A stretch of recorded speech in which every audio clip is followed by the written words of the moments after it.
The sixth card in the sequence of the major arcana in the Book of Thoth is a Hierophant.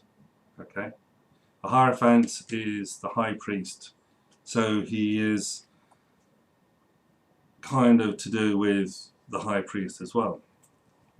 So, where is he on the Tree of Life? I've forgotten. I think he's actually goes from Binah down to Taurus in the same way as the Emperor card does. So the Hierophant is related to the letter Vowel, so we're back into sequence again.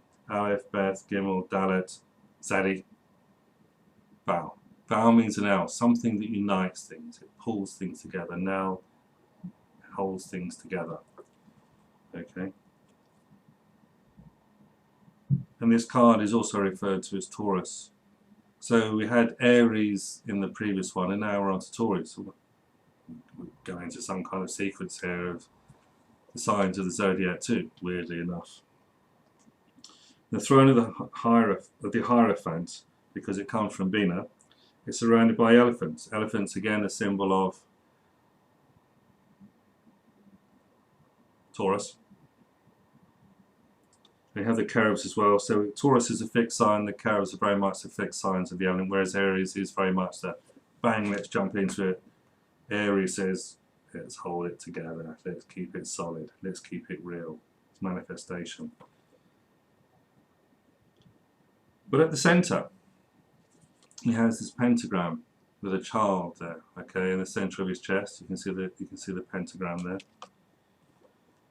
And this is where he goes into the child Horus and the Aeon of the Dying God. The Aeon of the Dying God is the age of Pisces, so now we're in the age of Aquarius.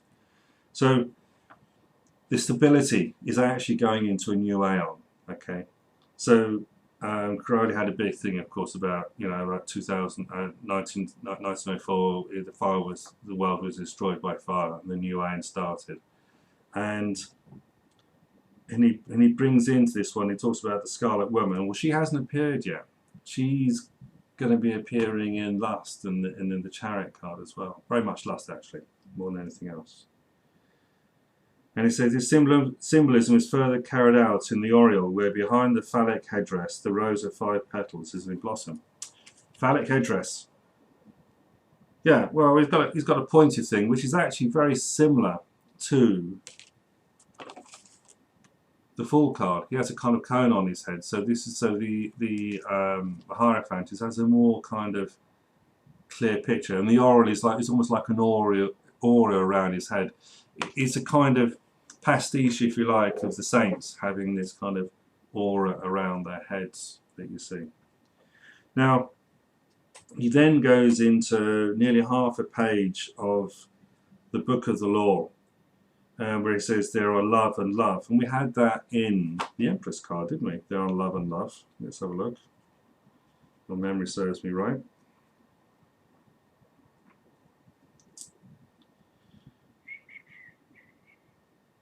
Love and to love. Okay. So she's very much gone back from the Venus Empress thing into this one. There is a dove and there is a serpent. This symbol recurs in the trump numbered 16, which is the Tower. So, and again, he quotes again from the Book of the Law, chapter 3, verse 11. Let the one be girt with the sword before me. Now, the woman girt with a sword before me actually appears as adjustment, which is Libra. So he's mixing up things again, in ways that are a bit surprising. But then he goes back to, in this sign, the moon is exalted, which is true in astrology, it is. The moon being, of course, the High Priestess. So there's this covalence kind of thing going on between the High Priestess and the Hierophant. And the product of the male and the female is a child, because we're coming down to Taurus now, you see.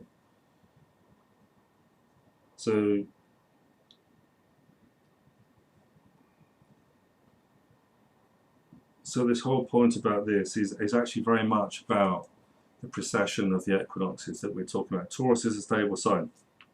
you wouldn't see, you think, well, it's the age of Aquarius, isn't it? It's not Taurus. But that's kind of how it works, the system.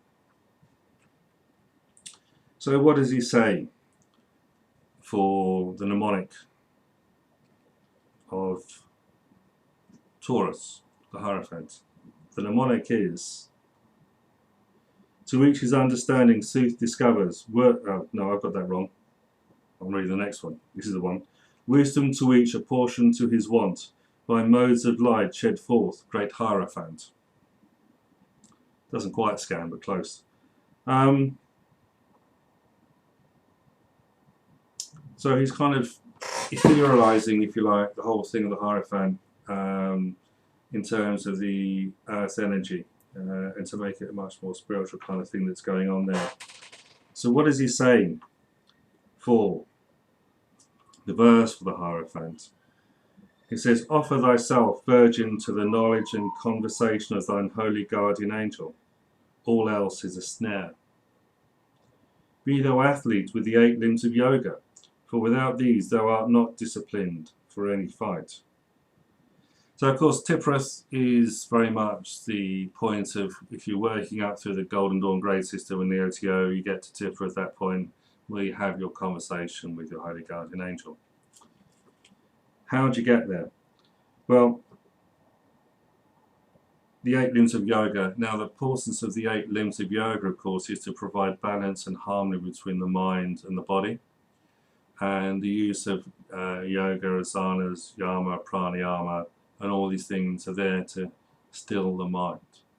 So if you don't have this still mind, you're not going to get the